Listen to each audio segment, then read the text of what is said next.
Yeah. Make these niggas rap.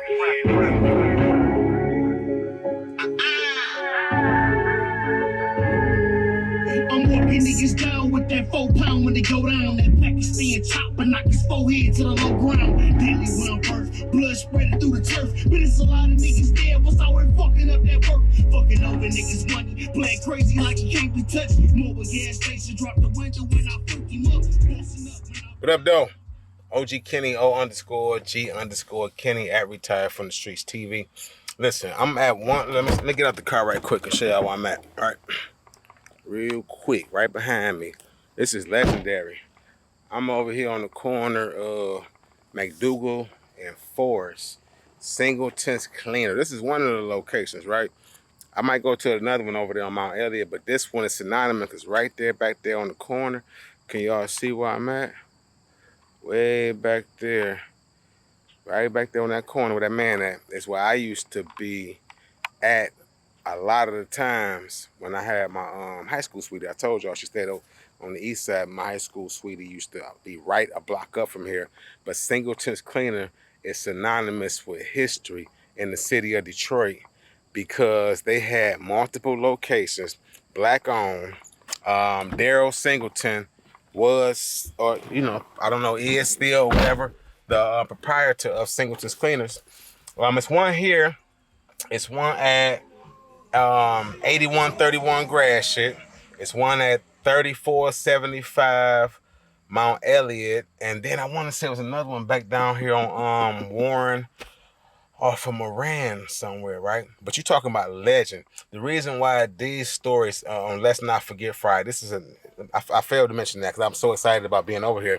Plus, I'm on the east side, and I had a lot of, coming up, I did a lot of spending summers on the east side. I had a lot of fights on the east side and all type of stuff because I spent summers over here. But anywho, so I still be having that I'm on the east side energy. You feel what I'm saying? But yeah, this right here is a legendary spot. You talking about, man, my father used to come to the one on Mount Elliott and literally drop off bags, big bags of clothes. You hear what I'm saying? Leathers, furs, whatever they can handle, suits. I'm about to get back in traffic and keep this story going. However, yeah, I just remember those times, just being a young dude, and really, appreciating being able to go somewhere that I seen my face at.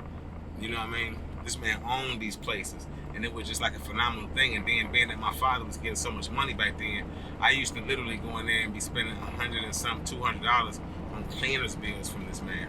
He got all his jeans clean, dry clean, and creased. And that's when creases were still popping, right? Like nowadays, they clown you if you got a crease. You just throw them boys on, wash and wear for the most part. However, yeah, you got to think that was like a long time ago for me. I'm actually about to see if I'm about to pull up on this other location real quick. The one over here on Mount Elliott. I remember like 2014. People was complaining on the news. I'm gonna find a news clip for y'all and play it. 2014. Oh shit. Camera slide. 2014 people was yeah. So 2014 people 2014 people was having an issue with the Singleton Cleaners because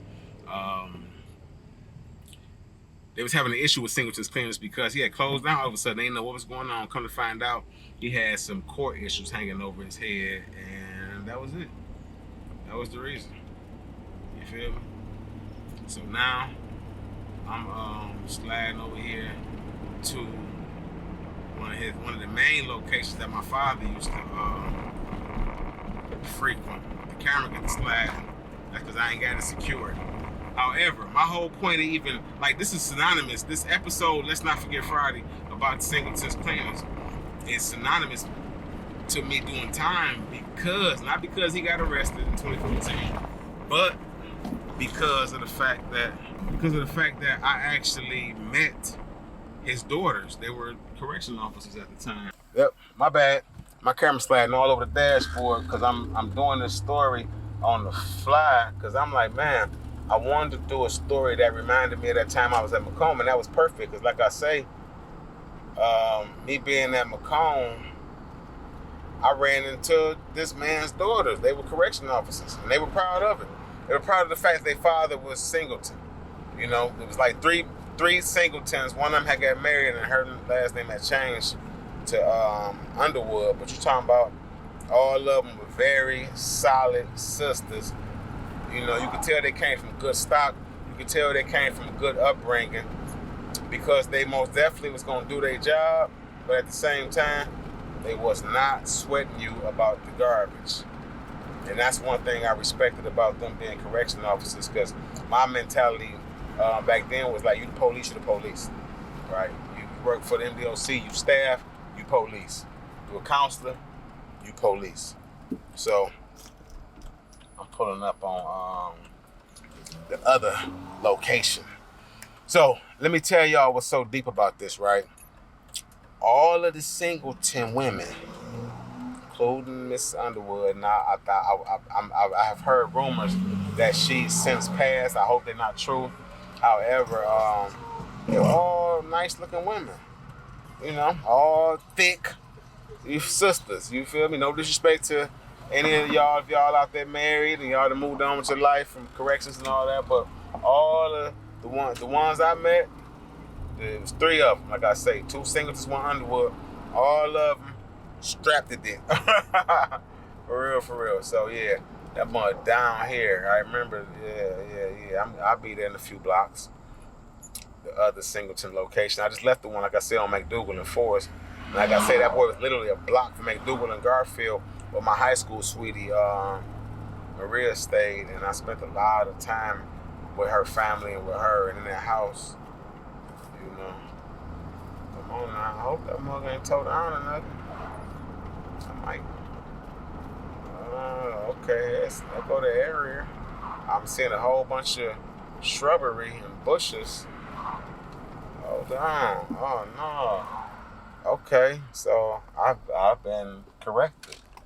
I guess that is the spot of where the former Singleton's Cleaners used to be at. Wow.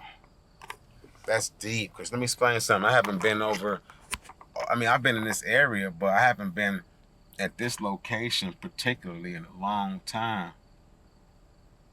Got a lot of memories of this Cleaners, man. It's a little bit semi-emotional, because I just remember, like, dang, I always wanted to come back over this way and just, like, check the spot out, man.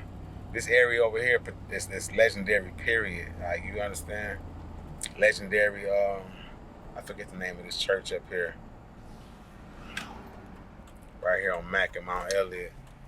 Like, it's like, even right here, Teen Wellness Center right here is where I told y'all, me and my bro, Petty Tupac met up right in a little parking lot behind there. And he was passing out like heli chicken and macaroni and cheese and whatnot and corn, fried corn, baked that corn like it was slapping. I'm gonna have, But anyway, this is like this area over here is legendary. The Singletons legacy is legendary. I don't know if they were the only black-owned cleaners in the city, but I know that they was like synonymous with me. As me coming up, they were synonymous to success, to being black-owned, to me always want my own business. I credit to this day Singleton's Cleaners and others like him, including my homeboy from Fofo's legendary corned beef. You understand me? So these is like individuals that I grew up looking up to. I didn't know. I seen a lot of people that were non-black with businesses and whatnot, but you gotta understand, this on the back of the automotive industry that I was growing up in and whatnot in the 80s and in the height of the cocaine era. So I seen a lot of black-owned businesses too, because dudes was getting out of school building. Dudes was getting out of the dope game and whatnot, and trying to legitimize themselves. So they got into all type of, what you call it, automotive shops, tire change shops, oil change shops. My people even had their hands and quite a bit, quite a bit like of legitimate businesses, quite a few legitimate businesses and whatnot.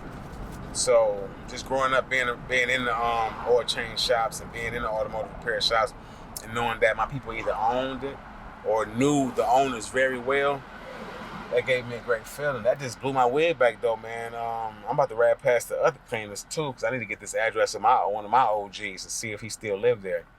I'm gonna give him a shout out one of these days, man. Dude who showed me a lot. You know, just being from Detroit, man. This episode to me, even if I'm rambling a little bit to y'all, look at that. Welcome to Detroit. Big Sean, T Grizzly, Cash Doll, Cash Kid. They got it. I love Detroit and how it's blooming. But just, like I'm saying, I'm rambling and I'm doing a lot, but I had to do this one like this because I just had to remember where I came from. Everything that I went through before I ever touched a prison cell or a prison yard started in these areas over here on the east side. Me growing up on the east side, spending helly summers on the east side with my cousins and whatnot on Kercheval, on what's that, Canton, yeah, Van Dyke, all up and down that French Road, Nodale. So I'm sliding back, approaching the first one I just went to. I'm gonna slow it down so I can catch my big homie address. My big homie Dwight, man. That dude was solid older dude. Took me under his wings like a little second son. In the same way that Mr. Singletons did a lot of people over the years. I've heard a lot of great things about that man, and it goes back to speak to why I even got hip to him in the first place. Hold on, let me see if this is man right here. Let me see. This might be my homeboy Dwight right here. Who that, Dwight?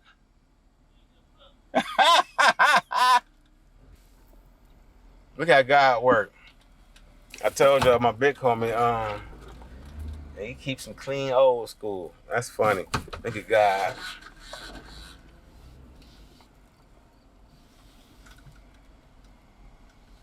Hell no. Cut this car off. Oh, man. What's up, old man? Man, I don't even understand. That's my big homie. Yeah, the thing, I knew it. When I seen them damn trucks over there, I'm like, love you, bro. You see? Listen, man. I'm telling you, I've been knowing that man since I was 18 years old. Took me in like a son, and I'm telling you, he don't play.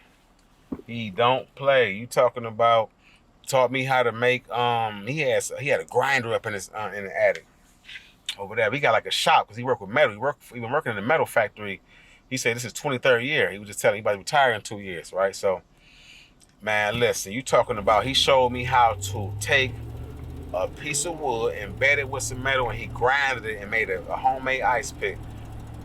So you talking about a man who, you talking about a dude who remind you of one of them movies that's old school, work with his hands real good, could fight strong. Man, I'm gonna broke my hand 3 times, give me handshakes, and got every weapon that you can think of and use all of them well. That's my man. That's my homie. It was crazy because he didn't want to be on camera because he like that. He just laid back and you know what I mean. But he definitely ain't going. He ain't going. That was just deep, man. Him just talking, man. He like, man, I love you, man. He said, last time I saw you, you was talking about your father's murder on the first 48. But like I was saying, man, that was just an interlude. Y'all just, I wish I could have got some footage from him. It's all good. But yeah, let's not forget Friday, man. Daryl Singleton, the Singleton family. I wish I could get an interview. If anybody know where the Singletons families are, anybody that's directly related to Daryl Singleton and the Singleton family, please get in the comment section. Please reach out to them. Tell them I would love to do an interview about the legacy that Singleton cleaners represents, I mean, to me, so I'm pretty sure to a lot of other people too. You know, if y'all remember Singletons Cleaner, y'all old enough to remember the Singletons Cleaner branch, get in the comment section, you know, especially my East Siders, you know, because if you was on the East Side, you knew about them coming up in the 80s and 90s and whatnot, you know, and it's just like, that was 2014, they say the one on Grass, so I should have went on the one on Grass, but I got to get to the crib.